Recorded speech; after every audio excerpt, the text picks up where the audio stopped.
friends, my name is Marinés and today I'm joining in with the monthly recommendations group. This group was started by Trina over at Between Chapters and Kay Lorraine. I'll link to both their channels and the Goodreads group down in the description. Each month these lovely ladies select a category and then everyone can kind of jump in whenever they want throughout the month and offer some recommendations based on that category. In October we are recommending the seasonally appropriate creepy reads. Now I'll just start off by saying that I'm the biggest scaredy cat in the whole wide world. I know some people have already made videos and said that they are scaredy cats, but I am the biggest scaredy cat. There's just so much in this world that frightens me, and also I don't think it's entertaining to be scared. I know there are people out there that are like, yeah, scare me, this is gonna be fun, and I'm like, no. Anyhow, I do have some books to recommend, so let's get to it. Number 1 is Lock and Key by Joe Hill and Gabriel Rodriguez. I have read volumes 1 and 2 of this graphic novel and it is so creepy. In the story, a family has to move to their old family home in the wake of a tragedy, and the place is called Key House. It is a mansion in New England that is all about locked doors and spooky secrets and even a creature who is trying to make its way out. Because the family is not only dealing with like the spooky setting but has also experienced some tragedy that set this whole story into motion, it gets very dark at times as they're dealing with their loss. But then also there are these like bad creatures and like bad people, and it's just a conglomeration of just really dark and bad things that this family is experiencing.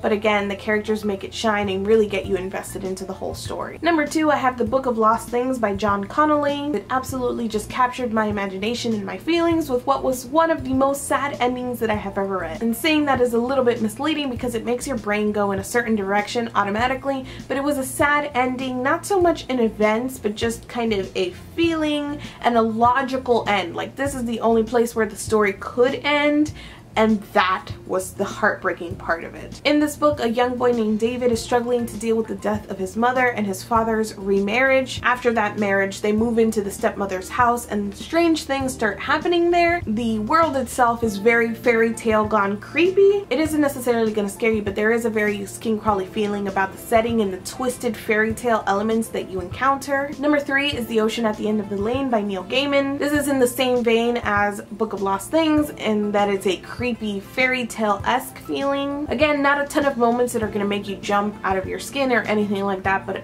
there were moments where I was reading and just super not okay with everything that was happening. I talked about this book a fair amount in my The More I Think About It video, so I will link that so you can check it out. There was one scene in particular where a person is just surrounded by darkness on all sides and he can hear things moving and creatures moving, and that whole scene was just like a big nope for me. Number 4, and okay, one more in the creepy fairy tale kind of realm. This is another graphic novel and it's Beautiful Darkness by Fabienne Bellman. If you can get this from your local library, I would definitely do that, because I'm fairly certain you would just read this and go, what the hell? I barely know what to tell you. What the hell, you guys? We start with a corpse.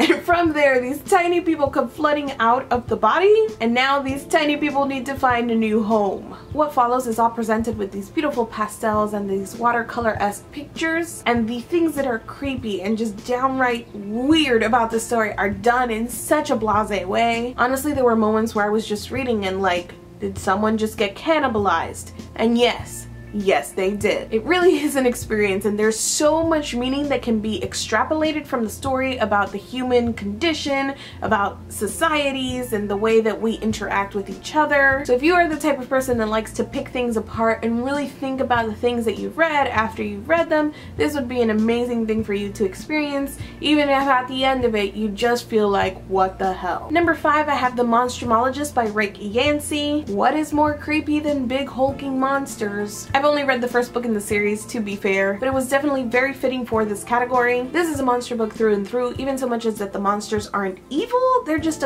acting according to their own nature, and that nature is to eat people. I think that's the creepiest piece of it, is that these people are not fighting against monsters that have logic in the same way that they do. Like, they can't reason out how to defeat these monsters because the monsters are just acting out of impulse to protect number one. In this book, an orphan named Will Henry works with a monstrumologist. At the very beginning of the book, a grave robber brings over the body of a dead monster, and this starts off the events of the rest of the book where they're trying to figure out where this monster came from, what it is, and if there are more out there. And number 6, the last book on my list, is The Enchanted by Renee Denfeld. You will not find monsters in this book, but you will find a prison full of questionable characters in a world of magical realism that does an amazing job at highlighting the creepiness and the sadness of what is essentially a group of people forgotten in the dungeons of a prison. It is dark, it is gruesome, and it is one of the books that really sold me on magical realism as a whole. As I mentioned, it's set in a prison and it's told to us by a death row inmate who is telling us the story of another death row inmate and the investigator and the priest who are trying to help him. So that's all I have for you today. Let me know down in the comments if you've read any of the books that I've mentioned on this list, or if you are interested in doing so. Thank you so much for watching this video, and I will see you guys soon. This probably could provide a creepy read. I don't know what the level of creepiness is here because again, I'm a scared cat, but it was creepy to me.